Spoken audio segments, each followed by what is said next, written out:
Hello students, today we are going to see about next two chapters.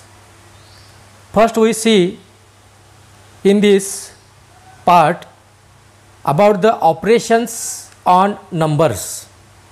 पहा विद्यार्थी मित्रांनो, आपण संख्या ज्ञानाचा भाग बराचसा आता पाहिलेला आहे. आता आजच्या या पाठामध्ये आपण संख्येवरील क्रिया, आता पुढचे जे तिसरा आणि चौथा धडा आहे तो बेरीज आणि वजाबाकी आणि गुणाकार व भागाकार असा आहे. आता बऱ्याच आपल्या सर्व मुलांना बेरीज वजाबाकी 7 अंकी 6 अंकी इथंपर्यंत करता येते, गुणाकार भागाकार करता येतो. फक्त आपण आता त्याला उजळणी स्वरूपात इंग्रजी म्हणजे सेमीमध्ये कशा पद्धतीनं आपण त्याचा अभ्यास करायचा याविषयी थोडक्यात आता माहिती घेऊया. सर्वप्रथम आपण दोन्ही धड्याचं मिळून काही शब्द महत्त्वाचे आहेत त्याचा पहिल्यांदा अभ्यास करूया.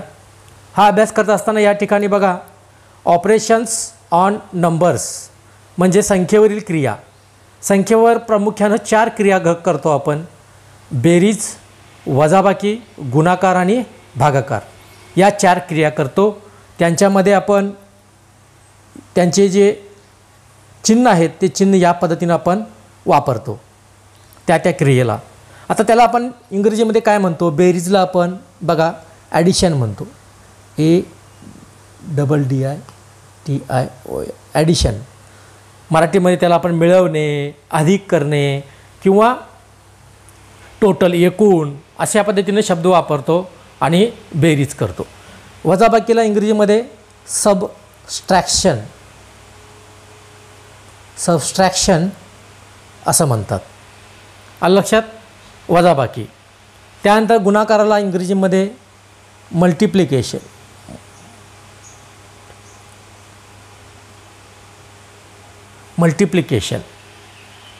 वजाबाकीमध्ये सबस्ट्रॅक्शन म्हणजे काय करतो नेमकं? कमी करणे, वजा करणे, घालवणे अशा पद्धतीनं आपण शब्द वापरतो आणि ती क्रिया करतो.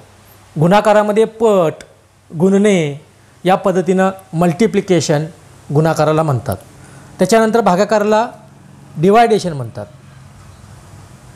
किंवा डिव्हिजन.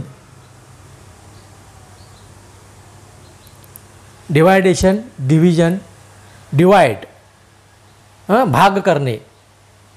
तर या पद्धतीनं प्रामुख्यानं ह्या 4 क्रिया अतिशय महत्त्वाच्या क्रिया संख्येवरील क्रिया आहेत. आणि ह्या क्रिया करत असताना आपणाला त्यांचे हे साईन, याला इंग्रजीमध्ये काय म्हणतात? Sine, SIGN. साईन म्हणजे चिन्हे. हे चिन्हे वापरतात. या प्रामुख्यानं 4 क्रिया आता झालेल्या आहेत. आता यामध्ये आपण उदाहरणं शाब्दिक प्रकारचे पहिल्यांदा बघू. शाब्दिक उदाहरणं कशी सोडवायची? यामध्ये सगळ्यात सेमीसाठी महत्त्वाचं आहे शाब्दिक उदाहरणं, वर्ड एक्झाम्पल्स, शाब्दिक उदाहरणे. हां, तर बघा, एक पहिला एक्झाम्पल घेतो. The population of Kolhapur city, Kolhapur city are there are म्हणूया, देअर आर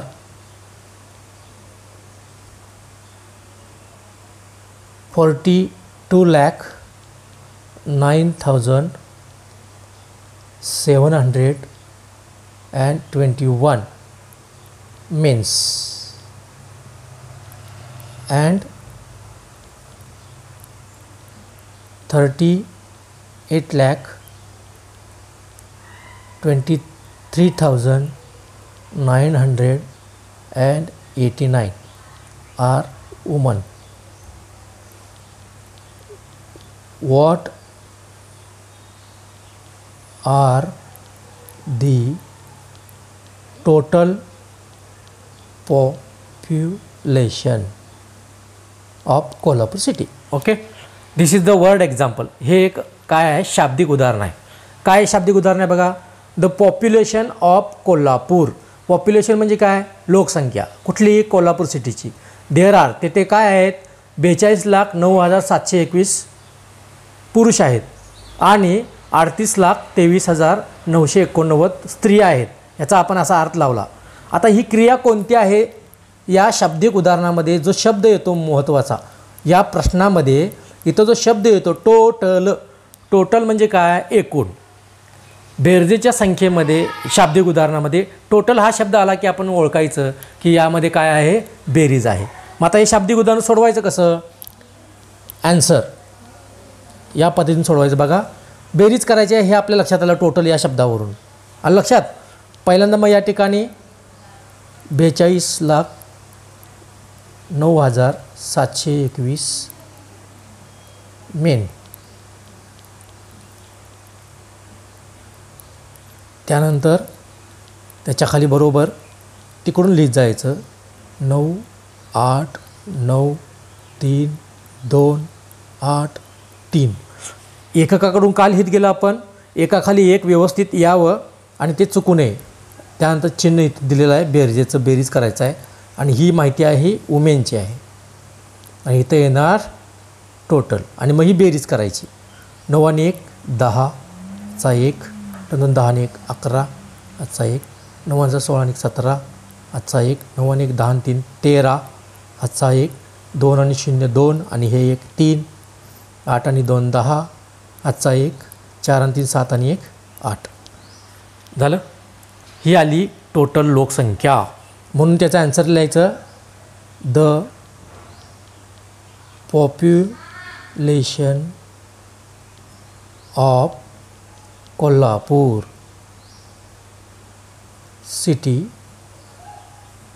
इज 80,33,710. झालं. अशा पद्धतीनं आपण आपलं शाब्दिक उदाहरण सोडवायचं आहे. लक्षात? याला फक्त लक्षात ठेवायचं टोटल आलं की काय इथं काय आलं आहे? आपली बेरीज आलेली आहे, त्यामध्ये टोटल येतं आहे आणि या शब्दावरून आपण ठरवतो की ही बेरीज आहे का वजाबाकी आहे.